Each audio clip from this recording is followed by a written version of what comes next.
Welcome to the Future of What? I'm your host, Portia Sabin. The music business is confusing because, like most things, it's made up of a patchwork of historical accidents.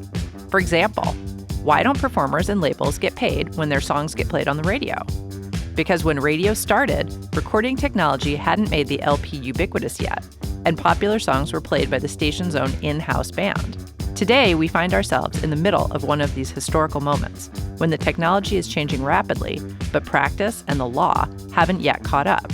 On this show, we're going to talk about how musicians and others currently get paid for streaming royalties, and if there's an opportunity for us to change this, and if we'd even want to change this. It's all coming up on The Future of What? Can I have a taste of your ice cream? Can I lick the crumbs from your table? Can I interfere in your crisis? No, mind your own business. No, mind your own business. Can I interfere? So I'm talking today to Sharky Laguana. Yeah. Right. That's Using you. my own voice. Yes, using his own voice. And we are talking about the thing that he walks around talking about incessantly and the thing that people are listening to, Right.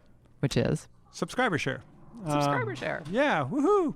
Basically, my concept here is, musicians love to complain about the music business, but I'm not really complaining. I just think that one little tweak might make a pretty big difference among at least the artists I care about, which are up and coming and emerging artists. That's like where I have like a little special thing in my heart for. And I guess in order to kind of talk about what it is I think we should change, we should talk about the way things are right now. The way things are right now is we use a system called pro rata, which is this Latin word that means in proportion. And what we do, basically, is Spotify or Apple Music, all the services, they all use this exact same method. So I'm just going to say Spotify because it's convenient. But every time I say Spotify, imagine I'm saying Apple Music, Radio, Deezer, Dozer, whatever all the other services are. So Spotify. So Spotify charges you $10. And of that $10, 30% goes to Spotify. So they get $3. And then the remaining $7 goes to the artists, is set aside for as royalties. And so, okay, that's fine. I think most of us get that, and it sounds pretty reasonable. And so, okay, well, how do we divide up these royalties? Well, what they do is they take that $7 in royalties, and you would think that this money is going to the people you listen to, but that's not, in truth, what happens. In fact, in all likelihood, very little of the money that you pay goes to the artists you actually listen to, because of this pro rata method. And the way the pro rata method works is they take all the money and they put it all in one big pool. And then they take all the clicks that people do over the course of an entire month, all the streams. So, for example, maybe in a typical month in the United States, Spotify might do $37 million in revenue. So they'll take out their 30%, which is $11 million. And the remaining money, they will divide by the 3.4 billion streams they did that month. And then you get this per stream rate, which is about 3/4 of a penny, 0.007, right? And so the net effect of this is if you want to make more money, you got to get more clicks, you got to get more streams. And I think most people just sort of assume, all right, that makes sense. If you want more money, you get more streams. And it does kind of make sense. And I think a lot of the music industry is just like, okay, whatever. We're all used to people that get more radio plays get more money, people that get more movies get more money, people that have higher ratings get more money. It just seems to make sense. But then, where it starts to break down is you start thinking about it and you realize, oh, well, wait a second. We're just paying per stream. And different people listen to different amounts. And yet every user is paying the same. So you get these weird distortions, and these distortions are what's really disturbing. So like one good example of a distortion, this is sort of an extreme example, it's not how it actually probably would represent itself in reality, but this is a way of illustrating what a distortion could be. Imagine you have 10,000 users and on one hand, and imagine you have one user on the other hand. Okay, so which one would you as an artist rather have as fans, right? Like, well, I want 10,000 users, okay? Well, what if I told you that 10,000 people only click once a month each, and that one person clicks 12,000 times a month each, right? So which would you rather have now? Well, once isn't great, but I'd still rather have 10,000 fans because, they could come to shows, they could buy records, they could, do all this stuff. So I want the 10,000 fans. What's is you actually want the one person that clicks 12,000 times. They're worth 20% more money than the 12,000 users because we don't care under the current system, the pro rata system, how many fans an artist has. The only thing we care about is how many clicks did you get.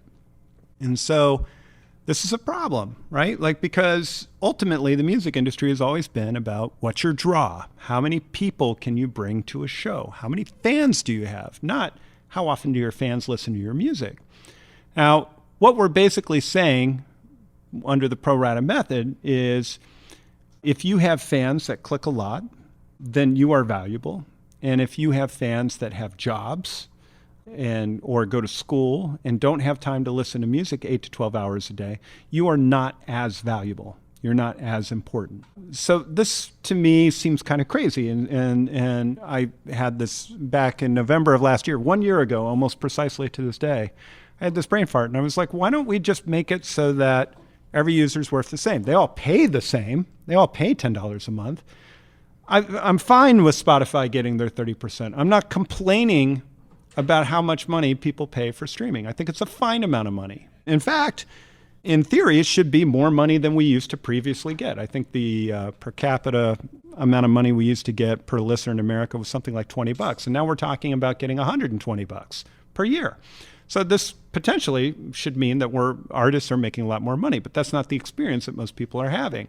So why is that? And so I thought, well, why isn't it just whoever you listen to, that's who you listen to, and only they get your money, and you just divide up your money among the people you listen to, and nobody else gets your money, right? Another example I use is, imagine you go into a record store and you buy a record. Let's say, give me a Kill Rock Stars artist. Elliott Smith. Elliott Smith. So you go into the record store and you buy Elliott Smith, and the clerk looks at you and goes, oh, Elliott Smith, cool, man, that is a great record. You're really going to love it. You're like, cool, yeah, I can't wait to get home and listen to it. I love XO. It's like brilliant album. And he goes, yeah, just one thing. And you're like, what? He goes, you have to listen to that record 1,100 times. I'm like, why? He goes, well, you don't have to. You can listen to it as many times as you want. But if you want Elliott Smith to get any money, you have to listen to it 1,100 times. Well, what? If I don't listen to it 1,100 times, who gets the money? Oh, we're going to give it to Nickelback. So that's how the system works right now, basically, is it takes all the money, and unless your average usage is literally 1,100 plays per month, your money is actually going to go to other artists you don't listen to and may not even like. It could go to Limp Bizkit for all you know, or Lisa Minnelli, or Creed, or it could go to artists you like. I don't know, but it's like luck of the draw.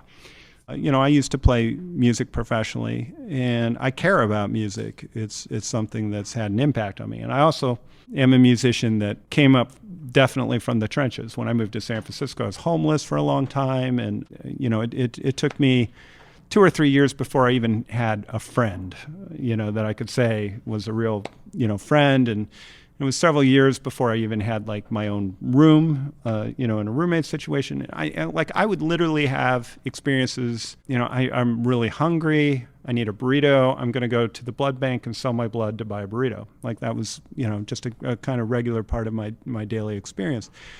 So emotionally, I feel a lot of sympathy for the emerging dedicated artist who doesn't have a lot of money, but is really dedicated to their craft. And that's who, I think needs the money the most. I mean, I don't think Nicki Minaj is going to notice if she makes 1.9 million instead of 1.95. She's not going to notice that extra $50,000, but that extra $5 or $10 that finds its way to an artist first getting their first couple fans, your first $10 are way more important than your millionth $10. Right. It has a much bigger impact on your life. So I see it as an issue that's important to supporting the people that need the help the most.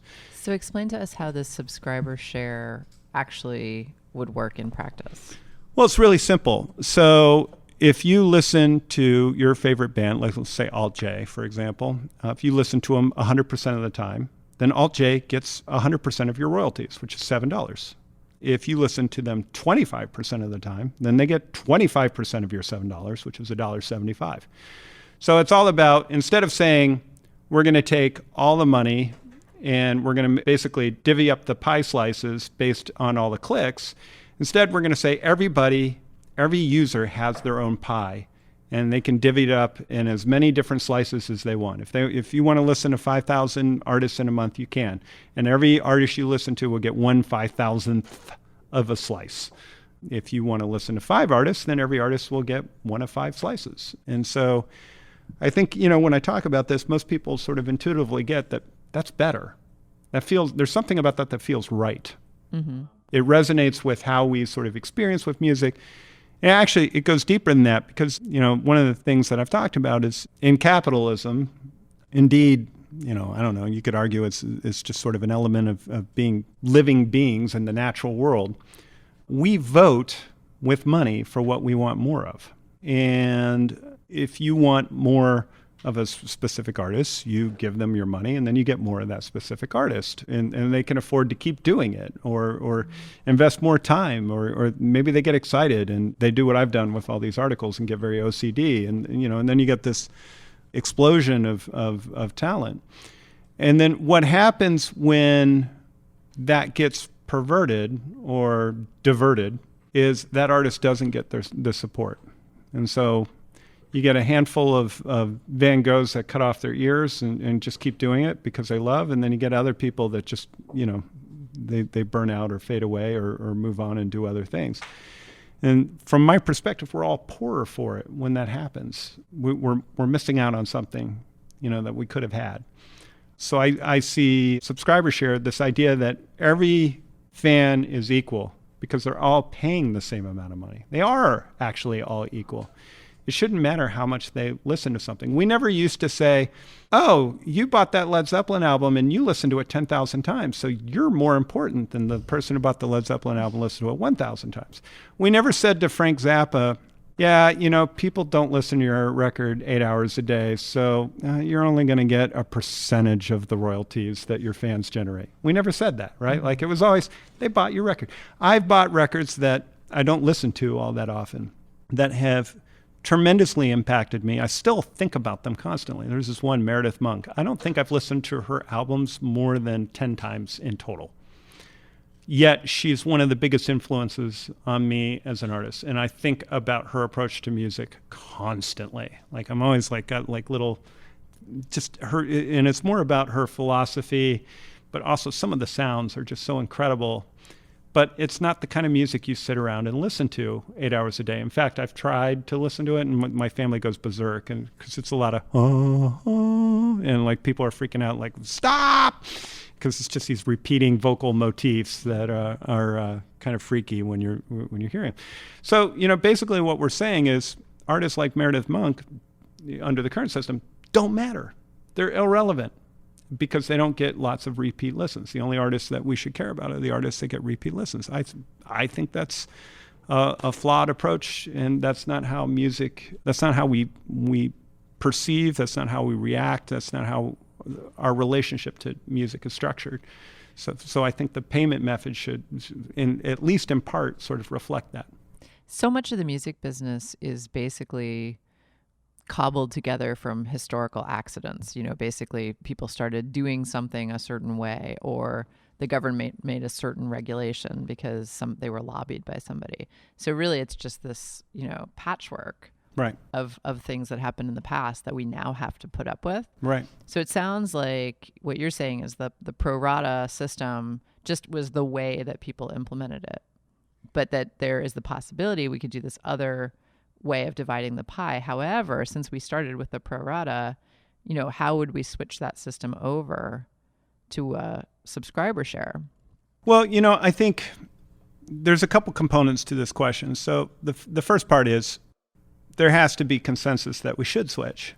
And in order for there to be consensus, there has to be data to support that consensus. And the truth is, we don't have all the data. We have some data. There's been some research that's been done in Denmark with WIMP data. WIMP was a streaming service that eventually evolved into Tidal, Jay-Z's thing, which I hear he's going to sell at some point soon. So we don't have all the data, and we can't really make a fully fledged, fully formed, unassailable argument for this yet. So a lot of what I'm doing right now is I'm just making, this sort of generalized hypothesis based on some of these things that I'm saying, and I'm sort of saying them in more succinct ways and trying to get people to think about these issues. And I would say, I feel, my perception is, of course I would think this, I'm a biased observer, but my perception is I feel like I'm getting somewhere. I feel like I'm making progress. The more I talk about it, the more light bulbs start to come on and people go, oh yeah, that kind of makes sense. So that's the first part, is sort of developing consensus. And it's not just me, by the way. Like, I'm just one person doing this. There's other people. Dick Huey has been really involved in this problem. He works with Merge Records. Of course, there's the researchers in Denmark. And, Mark Mulligan, who's a very influential and very thoughtful guy runs a company called Media Research. He recently came out and said he thought it was a good idea. Jeff Price, just in this Billboard op-ed article today, said he thought it was a good idea. It was like a throwaway line in the comment, but I'll take it. So, the first part is building consensus. All right, so then the second part is, okay, let's say we get there. We have consensus. The majors agree, the indies agree, the public agrees, the streaming services agree. Everybody thinks it's a good idea. What happens next? Well, the next thing you have to do is you have to look at basically two things. One, what's your transaction cost? Right? What's the cost of change? How much is that going to cost? And then you have to look at, what do we stand to gain if we do change? In other words, what's the return on our investment for change? And, if it's one of those situations where it's going to cost a lot and the return on investment is going to come back over a long period of time, then maybe we don't do it. Right? Like, maybe it just doesn't make sense. It's like, it'd be nice. We'd make a little bit more money. It's like putting solar panels on top of your house, right? Like, we all know that we would eventually, over a period of 20 to 30 years, save more money, but most of us would kind of need the money now. So we're not going to do that, right? On the other hand, maybe it doesn't cost that much. Maybe it's not as challenging as we think. And maybe the upsides are bigger than, kind of what we're currently imagining. And so that's kind of the scenario that I'm presenting, which is this could potentially, among other things, could reduce the level of fraud in the system. It could encourage artists to feel better about streaming. And maybe if they feel better, they'll be more vocal about trying to convince people to become subscribers. And maybe that only has an incremental effect, but the nice thing about compound savings is incremental effects have a tendency to stack up over time. And so, even if you add 5% more users a year, 20 years from now, you'll be glad you did, right? Like, because you're going to have like 5 times the number of users that you do currently. So these are things that I think the labels and the services need to think about. What is, obviously streaming's growing, but what's the rate of growth? Could it be higher? If you had more of a supportive stance from the artist community, would that acquisition rate of subscribers, would that be higher? So that's something I think they should be thinking about. So, basically, in a nutshell, pro rata says the only thing that matters is clicks. Subscriber share says clicks and fans matter. They both do. It's the intersection of those two things. It's the level of interest, but it's also the number of people. And so I think, that's an important thing. I think it's something that helps genres come to life. I think it's something that helps emerging artists avoid having to sell their blood to buy burritos. I think it's the kind of thing that helps people get up off the ground, get out of the starting line just a hair faster, a hair quicker, and get to a place where, they can actually sort of support themselves, with the giant caveat, they got to be talented. They got to have actual fans.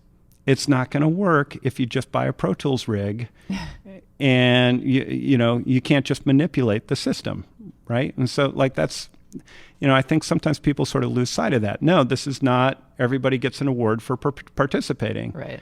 This is actually, it should be restricted. It should actually be less people get a reward, right. But the people who do get a reward get a bigger reward.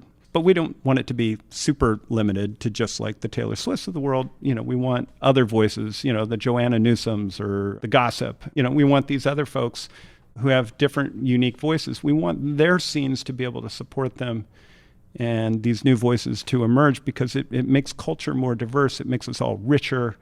And it ultimately makes the music industry healthier, happier, better. That's it in a nutshell. Well, Sharky, thank you so much for being with us on The Future of What. Awesome.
That was Ice Sculpture by Red Cabin. If you're enjoying this program, please consider becoming a subscriber on Bandcamp. Just go to thefutureofwhat.bandcamp.com. To find out what's coming up next, follow us on Twitter at KRSFOW. Now back to the show. My guests today are Sharky Laguana, founder of Bandigo, Dick Huey, founder of Toolshed Media, and Tim Quirk, founder of Freeform Development. Guys, welcome to The Future of What? Howdy. Hey, Portia. Hello. So, Dick, do you want to start us out by just explaining briefly how people get paid for streaming royalties right now? Sure. So it's a pretty straightforward process. With an on-demand streaming service, you take the amount of money and essentially divide the number of plays into that money and come up with a per-stream rate. And then that per-stream rate is distributed according to how many plays you have. So if, for instance, the per-stream rate was a penny and you had 100 plays, then you'd get $1. That's the simplistic explanation. Gotcha. And I have a question. Does anyone know the answer to this? Is there an amount of time that someone needs to listen to a stream for it to count? Well, it depends on the service. Spotify's 31 seconds. Apple Music is 20. And that type of payment is what's being called pro rata. Is that correct? That's right. Yep. Okay. So, Sharky, you are a proponent of an idea for a different way that people can get paid. And it's not your original idea, but you are the one who's currently propounding it most vocally, probably. And that is called subscriber share. Is that correct? Some call it user-centric or listener-centric. I wasn't aware of the work that other people had done, and what came to mind for me was subscriber share. I was thinking about mind share of listeners, and I was primarily concerned with paying subscribers, so hence subscriber share. Basically, the concept behind subscriber share, it's almost the reverse of pro rata. So pro rata takes all the clicks and puts them in one big pool and then divides it by all the money. Subscriber share does the same thing, except that the size of the pool, instead of being all the subscribers, it's just at the individual subscriber level. So if one person listens to a band 100% of the time, then that band would get 100% of the royalties generated by that subscription fee. And if they listen to them 25% of the time, then the band would get 25%.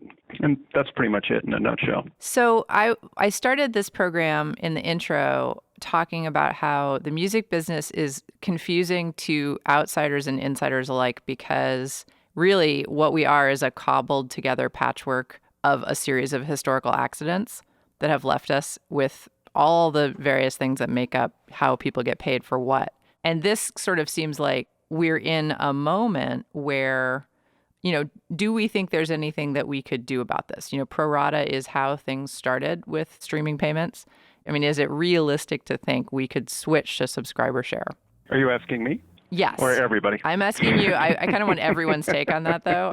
Sharky, go ahead and you tell me. I think the answer is yes. I think it's realistic. That's not to say that it's not a big challenge. There's sort of two components. One, there's sort of the operational components of, how do you make it? How do you do it? How do the royalty statements look like, and how does it work? And then there's sort of the business components, which are, does it make sense for a service to do? Does it make sense for the labels to do? I think the second part's the more challenging bit, because you need a fair degree of consensus. You're not going to have a streaming service without the labels being involved. You need most of the labels for engagement in order to have a viable service. So the question is it possible that a service could get behind this idea? And then is it possible that the labels could get behind this idea? Tim's going to chime in here, because I think you have to start with the labels. Like, the services are agnostic about it, right? The services are paying what they're paying.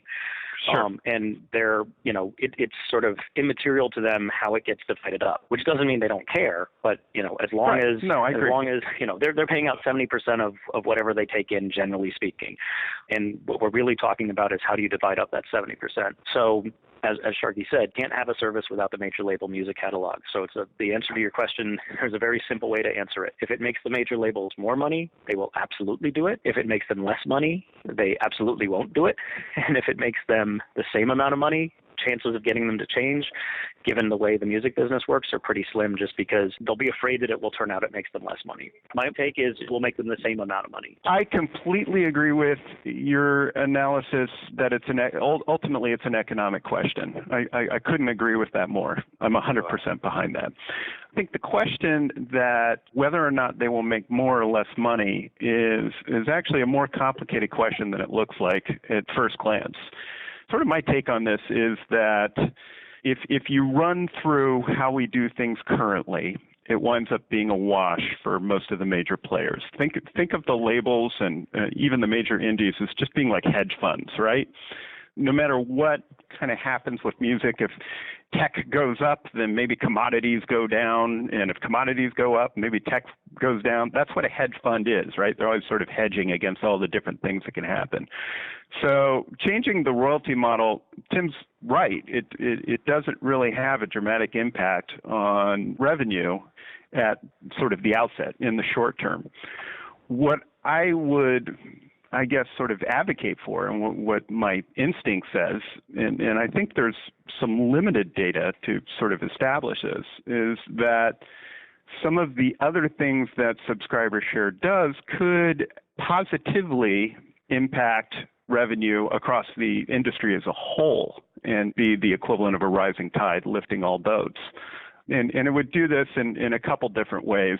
One is that by connecting fans more closely to artists, you get more of a reason for fans to be engaged with artists and more of a reason for artists to be engaged with the fans. So you're incentivizing fan acquisition instead of just incentivizing just get me raw numbers of clicks. Now, this might have a small effect at the outset, but it's sort of like compound interest. It stacks up over time. So that's one argument. Another argument would be if you're incentivizing musicians to get more fans, and that's where the focus is under subscriber share. It's definitely a lot more about how many fans do you bring to the table. Then what winds up happening is you make them more of a natural partner in fan acquisition, which is something that, again, benefits all parties. I don't think that's an accurate way of phrasing it, Sharky. It's not about bringing more fans to the table in your model.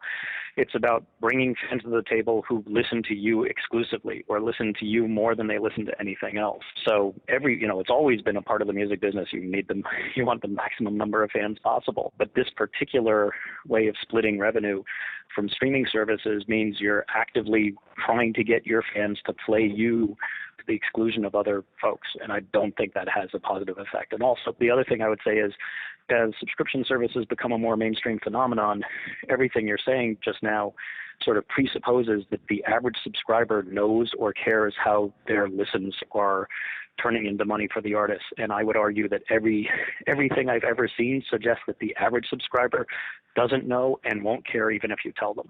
I'd like to respond to what you said about that. On the economics of the music industry, I'm sure you're right. I'm sure most people are very, very happy to have a very, very top level of understanding that, a CD costs $12 and, and that's it. And a subscription service is $10 if they even know that.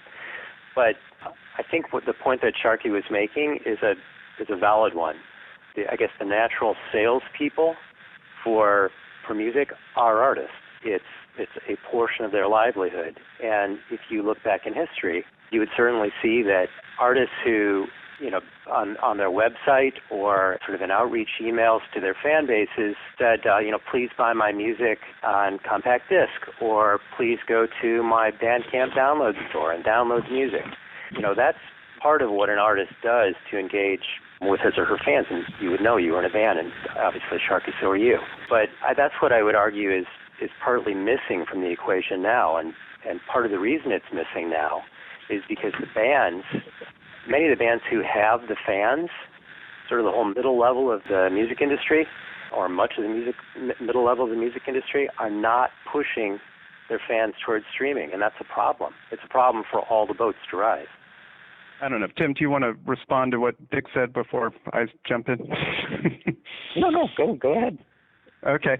The fulcrum between pro rata and subscriber share is basically the average number of listens per month, right? And so Spotify says the average number of listens per month is roughly 1,100. And if you take $7 and you divide it by 1,000, you get 0.007, right? So that's the per play stream rate right now. It's 0.007. It's not a coincidence that the average, if you divide the monthly dollars available for royalty by the average, you get what is the per stream rate, because that is in fact how it works mathematically, right? So if your rate is 0.007, right? And let's say you as a subscriber are listening to 200 streams a month, which is a completely reasonable number of streams for a subscriber. Very common number. This is not like obscenely low. 200 streams a month times 0.07 is going to be $1.40. So they've contributed $7 to the royalty pool, but their listens are only getting $1.40, right? So if they switch from 200 streams a month to 400 streams a month, instead of contributing $1.40, they'll now contribute $2.80. So that's still, under the pro rata, is going to leave $4.20 going to other artists they're not listening to. Under subscriber share, let's say they listen to 200 additional artists, right? So now instead of 200 artists, they're listening to 400 artists. Well, those 200 artists, right, would each be getting a piece of that original $1.40, right? So they're each going to basically get 0.007 cents, right? That's what they get for their one play. If they were in subscriber share and they had, instead of 0.007 per play, they had 1/400th of $7. So under pro rata, which is what we actually have in the marketplace today, you're saying there's the average number of streams. Wait, the number of streams is based on the average number of streams per. No. Sharky's just using the average in order to do the math. Okay, I got confused because that's not how we do it, right? We do it based on the total number of streams. There's an absolute number. The value of a stream varies from month to month based on how many subscribers there are and how many plays there are. And that, Tim, is a very important point for people who are listening to the show to understand, because I have to talk to artists all the time who say, why isn't there one streaming rate? Why don't I know what my streaming rate is? Under the pro rata method, the price per stream is you take the total number of clicks and you divide it by the total number of streams, right? To get the average number of streams per user, you take the total number of users divided by the total number of streams.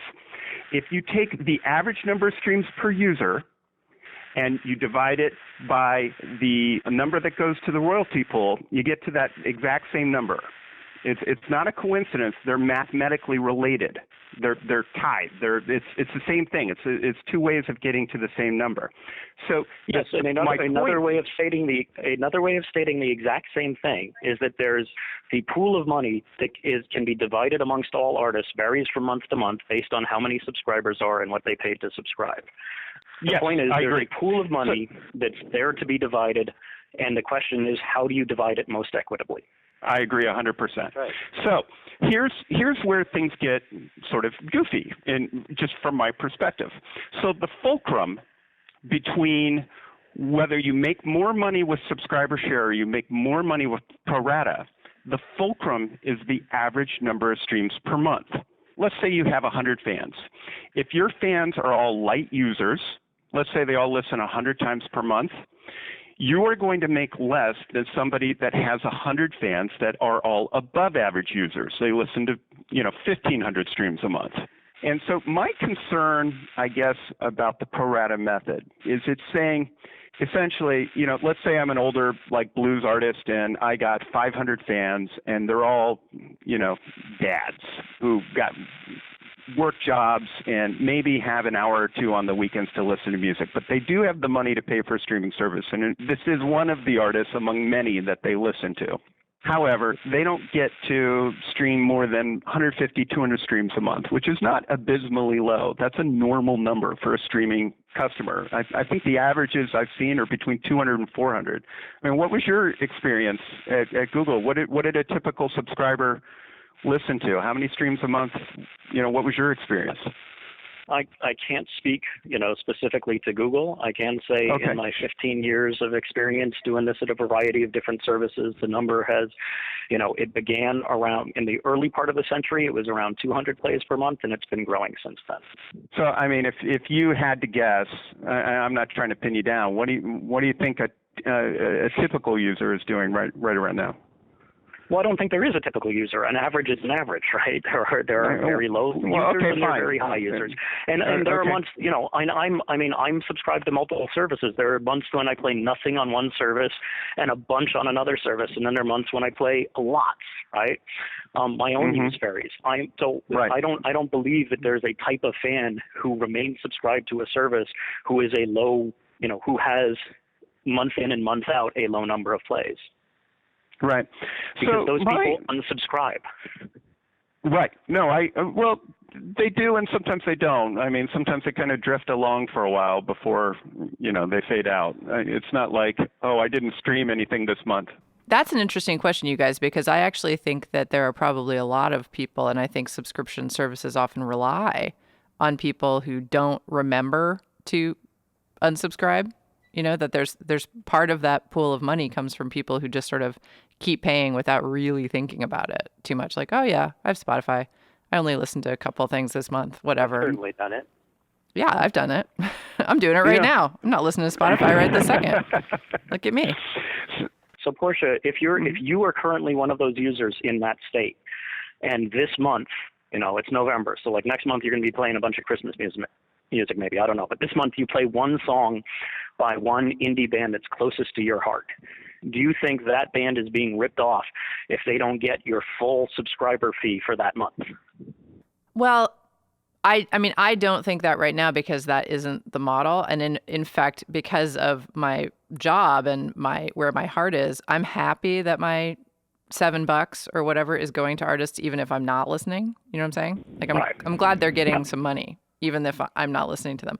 But I think what we need to also talk about, because we're kind of getting into the extra weedy portion of this discussion, is really like, you know, sort of bringing it back to, you know, if this was really better, because the way that subscriber share, the biggest positive that I can see about subscriber share as a model is that it really appeals on a PR level. You know, it's like, do you love your band?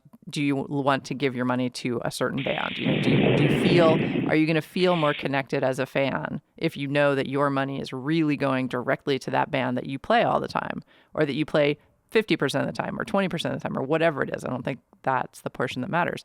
But going way back to the original question that Tim brought up, you know, is Universal going to do better if people pay via subscriber share rather than via pro rata? And is that at all something that we think that they would even consider? And I'm pointing out Universal, I'm singling them out. Before you can answer that question, you got to come back to this first question, which is you have to agree on what the fulcrum is, right? And so, like, I've actually done a complete mathematical model of a subscription service from top to bottom, involving millions of users. And what I learned from looking at this and comparing the different models, the fulcrum is quite simply the average number of streams per month. If the user listens to less than the average, then all of the artists they listen to would make more under subscriber share. If they listen to more than the average, then all of the artists they listen to would make more under pro rata. If both types of subscribers remain subscribed for the same amount of time, but that's just not the way it works. No, I'm not talking about both types of subscribers. I'm talking about the universe of subscribers. This is literally the dividing line between the two of them. It's not as complicated as you might think. For instance, if all subscribers listen to 1,000 streams per month, there would literally be no difference between the two systems. Exactly. And so, and Portia, I'm gonna go back to your point in just a second. But Sharky, I think you just hit on it, right? My biggest philosophical issue with this is that what you're arguing for is basically elitist. You're basically suggesting that there's a type of fan and a type of artist who have fewer fans, who listen to fewer different types of artists, and they are somehow, their music is worth more, their fans are worth more, and they should be rewarded differently than the Taylor Swifts of the world. I would imagine your experience in your years of being with streaming services, you know, most fans can accomplish 200 to 400 streams a month, and very few fans can accomplish 10,000 streams a month, right? It's like a bit of a power law. As the number of streams increases, the number of fans able to achieve that number of streams decreases. Is that fair to say? Is that your experience? Yeah, they're outliers. Yeah. So it's not like necessarily an outlier per se. It's more like a smooth curve, I would imagine, that as the number of streams increases, the number of fans that can accomplish that number of streams decreases. So my concern, if it follows a power law like that, then like in many other cases where power laws sort of arise, then what you have is you have a very small minority of users that controls a majority of the revenue. That's just how it works mathematically. If you have somebody that's streaming 10,000, no, you don't. If there's 100 people who are playing 10,000 streams a month, and there are 10,000 people who are playing 100 streams a month, it evens out. And it's not elitist. There's nothing more populist than saying the more you're played, the more you're paid. I think you can accomplish what you're looking for under the current model. It's basically just saying, hey, I need fans. I need fans on the subscription service. I need them to play me as much as possible. The more you play me, the more I get paid. You don't have to change the payment model to achieve that. Dick, can you speak to this idea of, hypothetically, if subscriber share were something that, people got excited about and got behind, what would be our challenges in trying to get the majors to switch to this? And not only the majors, but the services, just because I'm thinking it's a real shift in the model to go from number of streams divided by pool of money to actually looking at each individual user and what that user streams. From the service side, Tim is certainly eminently qualified to talk about how you would conceptually make it work, and so Sharky for that matter, that both have deep programming knowledge. It's clearly a programming issue and problem, and one that would have to be solved. And it comes with its own set of challenges. There are audit challenges. There are explaining challenges. So, I'm not going to explaining to artists challenges, and why is my stream rate this month, and why is it not, now it's not one flat rate, it's many different rates for each user that listens to me. It's a little bit more complicated explaining job. But it doesn't mean that it can't be done. And I think the bigger question is, should it be done? Is it important that it's done? And if so, how do we create an explanation around why we're doing it that way? And the argument, Dick, in the marketplace is that if we're moving towards streaming as the main method of consumption, correct, that perhaps we should be thinking about streaming differently and not just taking it for granted that the pro rata payment method is the best or only option. That's really the biggest point that I would like to make. I mean, all due respect, Tim, to the year-long history, not only with Google, but before that.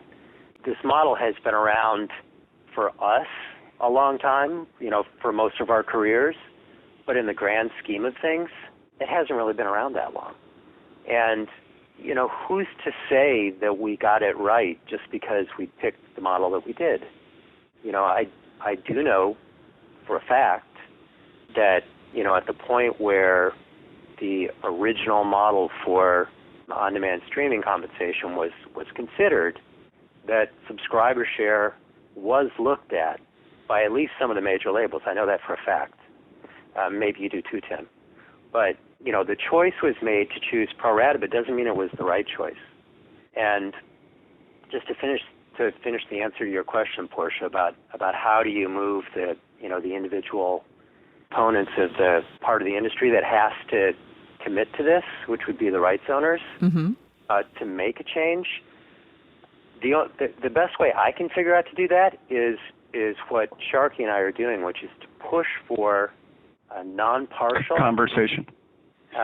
Conversation and evaluation that sets up a number of models as much as possible on actual data. I realize that there are privacy concerns, that there are concerns about competitive concerns about sharing data, but our wish would be that we could find an educational institution or an organization who could be non-partial and who could take the data and present it in a way that doesn't identify down to, for instance, a specific band, but that compares maybe different types of bands or bands with different time periods or whatever.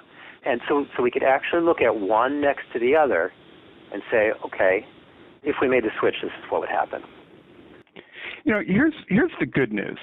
The good news is, unlike a lot of arguments or discussions that happen out in the public, is this way the right way or is that way the right way? This isn't really an emotional argument. This is an economic argument, and there's going to be an objective, correct answer.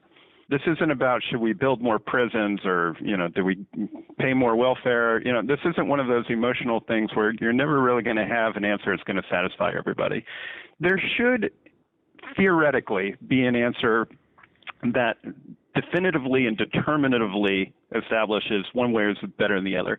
And I will be the first to say that I could be 100% wrong on this. My concern is that we're saying some users are worth a lot and other users are worthless. And I feel like these users that we've declared as worthless, these comparatively light subscribers, that's actually where all the future growth opportunity is. And so it's where all the future churn is. Well, churn still has value. And ultimately, if Nielsen research says 60% of music aficionados are already subscribed. So if we're stuck at 1% of the world's population as a subscriber and we can't hope to get any further, then the music industry is kind of screwed, right? Then streaming's a bad deal. My point is simply that you bring the light users in, and over time, in order to stick around, they have to become heavy users.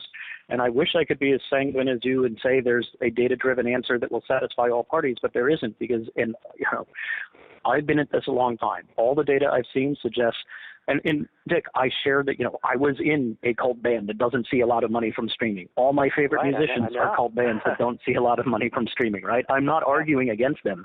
I'm saying I want to make sure we're tilting at the right windmill. And everything I've seen suggests that making the change you guys are advocating for will not have a material impact on the average individual artist. The only entities that it might have an impact on are aggregators of those types of artists, right? So there are going to be, however, if you make a change of this nature, some people are going to make a little bit less money, or rather, some entities are going to make a little bit less money. Most entities are going to make either a little bit less money or a little bit more money. Some entities are going to make a lot more money, and some entities are going to make a lot less money.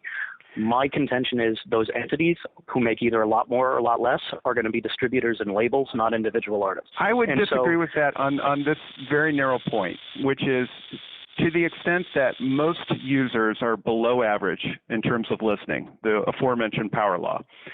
If you have a fan base that's below average users, then to the extent that you have more fans, you will do better. And the analysis of data that's been done to date has shown artists that did 1,500% greater income. Some did, and some did less. There were winners and losers. By and large, the winners. But the 1,500% greater income might mean, instead of making $100, right? No. This is the top $200. This is the top 5,000 artists. It's actually material at this point. It's making a significant impact on their livelihoods. And my point is that if ultimately we say the artists with more fans are more valuable, I don't view that as a bad thing. And for me, I don't look at this as indie versus major, mid-level artists versus small. I look at it as across the entire spectrum of music. For me, what I would expect to see is that musicians that are able to have a draw, those are the ones that we should be rewarding. And musicians that have smaller draws should make less money. We don't, when somebody shows up at a club, we don't say, how often did you listen to the artist this month? Okay, so we're going to pay the artist based on how often their fans listen to them. No, we pay them based on how many people they bring in the door. And I think the fairest measure of how many people you bring in the door is, what market share did you accomplish for any given individual? So you bring someone in the door. That person listens to nothing in a given month. How do you divide their money? The nothing problem is a problem under either scenario, right? The way they approach nothing and the pro rata method is they distribute it across the entire spectrum. But as a point, my response to that is what you said earlier. The number of people that listen to zero is vanishingly small. So as far as I'm concerned, if you want to take people that listen to zero and distribute it pro rata against all the listeners, or you want to come up with some other sort of scenario for how you distribute that money, I'm agnostic. I'm indifferent. It doesn't really matter. I feel the same way about the ad-supported money, the freemium. It's less than 12% of all the revenue. It's not really material. I'm talking about the 88 to 90% of the revenue that actually makes a difference. And the studies that have been done, they're limited studies, and I'll concede that point.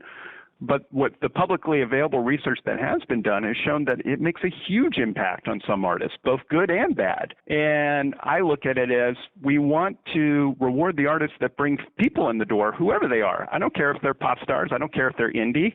If they're the ones contributing to, the overall health of the ecosystem, those are the ones that should be rewarded. On that note, we are out of time, but to Dick's point about wanting this to be part of the conversation and something, just getting a conversation started, I appreciate you guys coming on this show because hopefully this can be part of the conversation and people can listen to it and contact you guys if they have questions, right? So my guests today were Sharky Laguana, Dick Huey, and Tim Quirk. Guys, thank you so much for coming on The Future of What? It was fun. Awesome. Thank you. Great. Thanks, Portia. The old guy at the party tonight.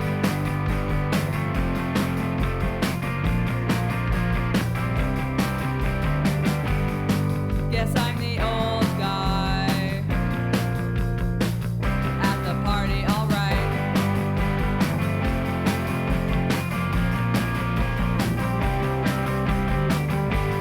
All the stuff you have done, I've seen 1,000 times before. Dean Whitmore played this place in 1984. The old guy at the party tonight. All right, all right, all right, all right, all right.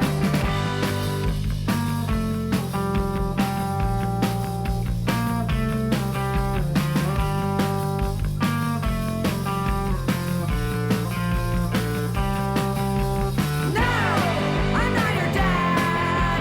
No, I'm not the landlord shutting you down.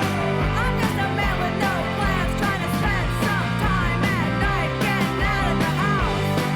But hey, kid, could I borrow a beer? I already drank the one that I brought with me on the way over here. The old guy at the party tonight. All right, all right, all right, all right.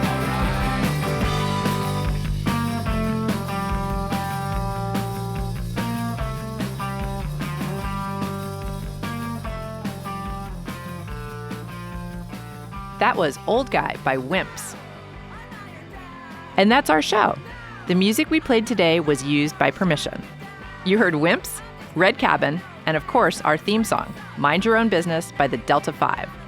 If you have a question you want answered on the show, please email us at thefutureofwhat@gmail.com. Our episodes are archived at killrockstars.com/thefutureofwhat, and you can subscribe to our podcast on Bandcamp. Follow us on Twitter at KRSFOW. Our program was engineered by Brent Asbury at Beta Petrol and is produced by Will Watts, Anna McLean, and John Sepulvedo. I'm Portia Sabin, president of Kill Rock Stars. See you next week.